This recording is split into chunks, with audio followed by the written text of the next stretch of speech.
children see a couple that's hardly together or one couple beating on the other. Mm-hmm.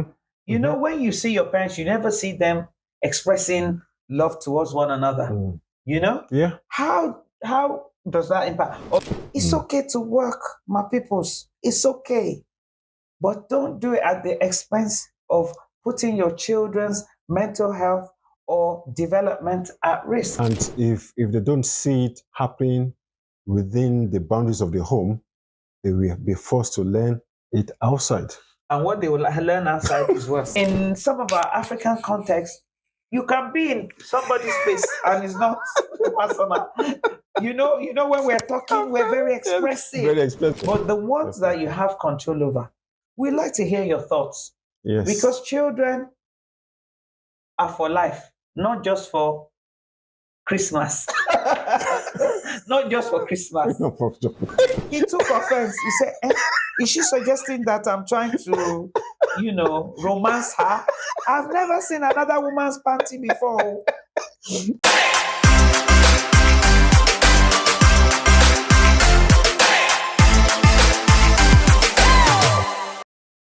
Absent parents. Hey. Absent parents. The impact of absent parents. It's big rampant. Deal. It's a big deal. And it's not only in the Western world. Of course. An absent parent is not in the context of they've run away. No. It's not that they're not like, a single parent kind of situation. Absent parents. Back in the day, we used to call those children latchkey children. And latchkey children were kids, usually from a single parent at that time, who their parents would give them a key so that they can let themselves in because that parent was working. So the child would come back from school, help the open door, be by themselves, watch telly, eat and everything. Parents will come back late. Now, in that scenario, it's a single parent. You can even say, okay, they're trying, at least they're working, trying to provide. But what is the excuse for parents to be chasing the dollar? Let's just call it dollar because that's universal currency. Chasing the dollar at the expense of the children. They don't think it's at the expense of the children. They think they're chasing the dollar to take care of the children and the family. I don't understand. Elaborate. Well, we can't live on air. It's that's money. They need. I want to take my children to the best schools, private schools. So money has to take care of that, and I need to work. However, where is missed is the balancing, because I leave home very early, or the hardworking man leaves home very early, is in meetings all day.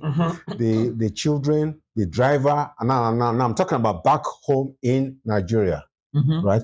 Then the driver goes to pick up, the children, takes them home. The maid takes care of them, provides food. Then the private tutor comes in to take care of the children. And so the children are being taken care of. It's money. And this is one of the things we're saying. So some of you are thinking, are they talking about African country? Well, you've been misinformed, darling. Some of you who have grown up here, I know, they've taught you Africa, we're living in trees. Yeah, we're living in the jungle. You've got it twisted. Definitely. People are living more comfortable than some of us here. Yes. And whilst the images that we see of most African countries is of poverty, obviously that is at the expense of some people living good. Yeah. Because if we had a fairer society, I'm not saying that people wouldn't have made. People would still have made, because we have a culture of people supporting each other. Even when I was growing up, did you not have lots of cousins and aunties and cousins living in your household? Oh, yeah. So that one is standard. But we're dealing with I just wanted to interject this. That some people might be thinking, BabaShola, are you sure you're talking about Nigeria? They have maids coming to talk about that, not to digress. Yes. Did you hear that Meghan and Harry went to Abuja recently? They did. Let's get back to our topic. They did, and you could see how posh playing polo and watching polo. Look, it's happening in Nigeria. The unfortunate thing is that there's poverty. But is there not poverty everywhere? I was just about to say that as well, because here in the United Kingdom, in London, people are sleeping on the streets, under the bridge. everywhere you go, there's poverty. There's poverty. But that would be a story for other days. So let's get back to what we were saying. But I just needed to say, just in case you are saying, are you sure you're talking about Nigeria? Mates, tutors. Even I sent my son to Nigeria, one of my shipping off, to do his 6 weeks holidays with a tutor. Private tuition. Yes. It was cheaper for me to get him to fly out there, stay with a family that's good friends of mine with tutor. It was cheaper than me getting a tutor. Yeah. And brilliant tutors are of course. Brilliant tutors. Are we not talking about Nigerians with their brilliance? Of course. Excellence. Yes. So carry on. So absent parents. So, the father is providing everything. The mother is working, but both of them are absent. Yes. Who's bringing up the children? Yeah. There's an impact. There is an impact. There's an impact on the children. What kind of impact? The kind of impact is, it could have. I know mental health is real, but sometimes I hear some people, and immediately they jump on the mental health bandwagon. I know that is another topic. But mental health is real, so it can actually impact them mentally in the long run. Even the short run, no supervision of what they're watching. Depending on the age of the children. And usually some of these absent parents have given their children all manner of gadgets as replacement of their absence. Yes. So these children are viewing all sorts of things on the internet, all sorts of things, even in boarding schools. Boarding schools are not even like how they used to be. Now, some boarding schools, the parents can dictate, I don't want my child to be disciplined in this way and this way. Wow. And the children are just up to all kinds of degradable things. And they are showing it online. Where's this? Where are the parents? Where are the parents? It's like, if you expect the government to take care of your children, then you are mistaken. You are the parent. If you are not up to it, don't bring children to the world. I just believe that it has to be, you have to sit down. One has to sit down with the partner and see, who needs to give up what. Oh yes, and you have to. You have to. I remember when my son, before I had my son, actually, both myself and his dad were working parents, and then we weren't parents then, and then we had to make a decision. Something's got to give, because when we have our child, we cannot both just put that child in childcare for the sake of earning money. And money is important. We said you can't live on fresh air. Yeah. But who is bringing up the child? Who is bringing up the child with the values that you want? We've talked, my husband and I have talked about fostering, because a lot of our Black children are in the foster care system. Why is that? Maybe some of it could be because parents couldn't look after them properly, and the social government system, which there are different kinds all over the world, end up taking those children away. And some of the reasons that's happened is parents leaving their children in the house by themselves, because in this country, you don't have house help like we have in Nigeria to look over them. They'll say, oh, they are of certain age. They'll lock the door, go and work. And then the neighbor will call social services. That's in the Western world. Yes. In Nigeria, there's nobody's going to come for your children. You've got your neighbors, you've got the maids, you've got friends come over, play around, So that's not going to happen. Yeah. But you see, the result is the same, mental health. Yeah. In the Western world, they might take your children away for being irresponsibly leaving them by themselves. In a context of some of our African cultures where they can afford to buy the care, the children still end up with mental health because they are not being brought up with the values of their parents. And it would be interesting to find out if those those living abroad, those living in Africa, for instance, actually consider mental health to be a serious concern. You know what we call it in mentalo.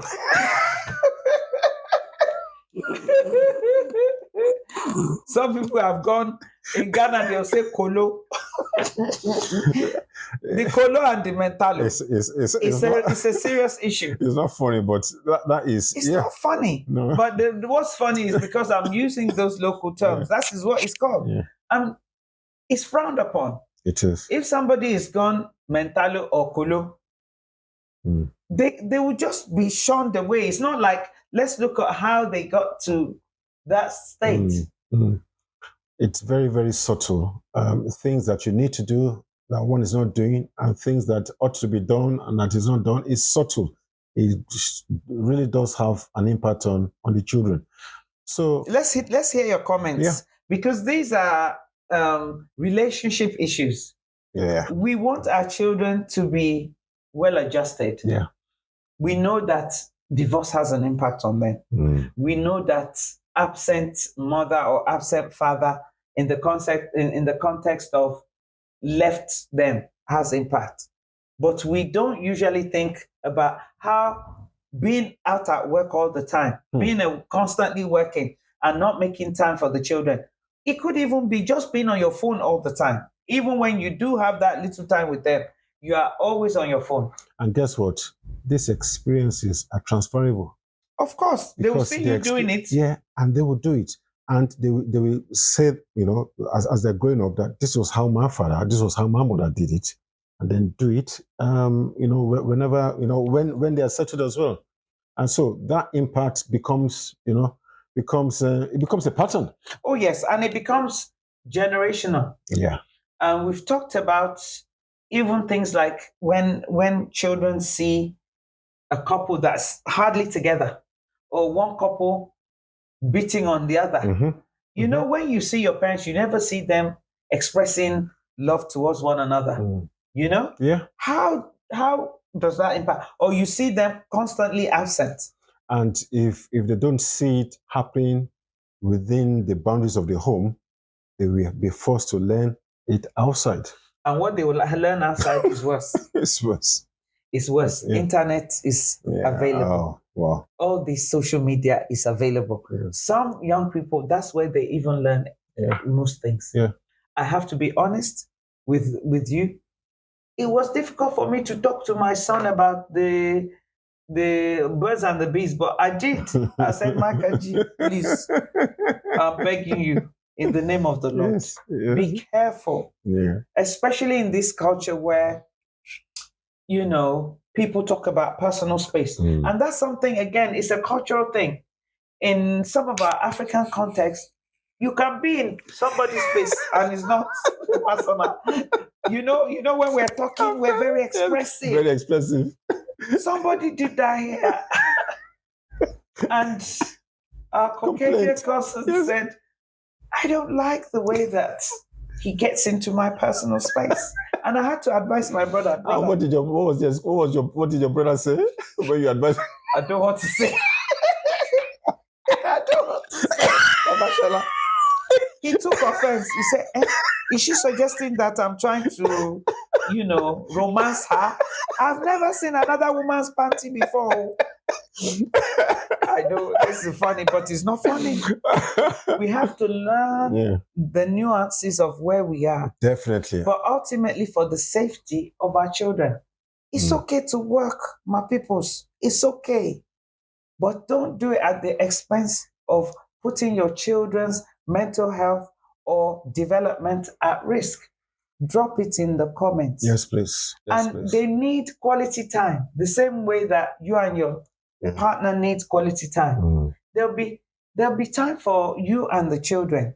And just going on holiday is beautiful. But if you're saying that the reason that you're working is to give them a better life, you might not be around for long yourself to enjoy these children. So put a balance to it. In my situation, I went part-time. Term time, part-time only, meaning that I was only working during the term time and it was part-time. And when Michael got to a certain age, we used to go to work together. I'll drop him when he was maybe, he was getting to an age where I could see that he needed other children to interact with. And then at 3:30, which is when the school time usually finishes, I had a term time only nursery as well. We'll carry our bags together and go. it was a sacrifice. Because there are other things that you can't predict in life that will happen already. Definitely. Like eventually in my own situation, when me and his dad divorced, that was an unfortunate and traumatic period of his life, much less the ones you can control. Do you understand? Of course, we, you know, in my case, it wasn't me who wanted the divorce, but I had no choice because it takes two to make that decision. Oh yeah, definitely. But the ones that you have control over, we like to hear your thoughts. Yes. Because children are for life, not just for Christmas. Not just for Christmas. Not just an accessory. Yes. And we are so obsessed, especially the part of the world we come from, for wanting children. People desire children, but you have to desire what it takes to take care of them. True. So let's hear your thoughts. Let's hear from you. Let's hear your thoughts. And let's hear what the impact of maybe you had no choice, because really we might be coming across like we're being a bit judgmental about this. But we have seen it. We have seen the negative impact it has had on children. Yeah, some may not want to admit it, but and it's affected them into adulthood to the point that they are also repeating that pattern and the children are getting more and more. We'll be complaining, children of today, they are not like before. But what did we contribute towards that? Correct. Yeah. Let's have your thoughts on this one. Thanks for being here. Share, like, and subscribe. And subscribe. Take care. See you next time.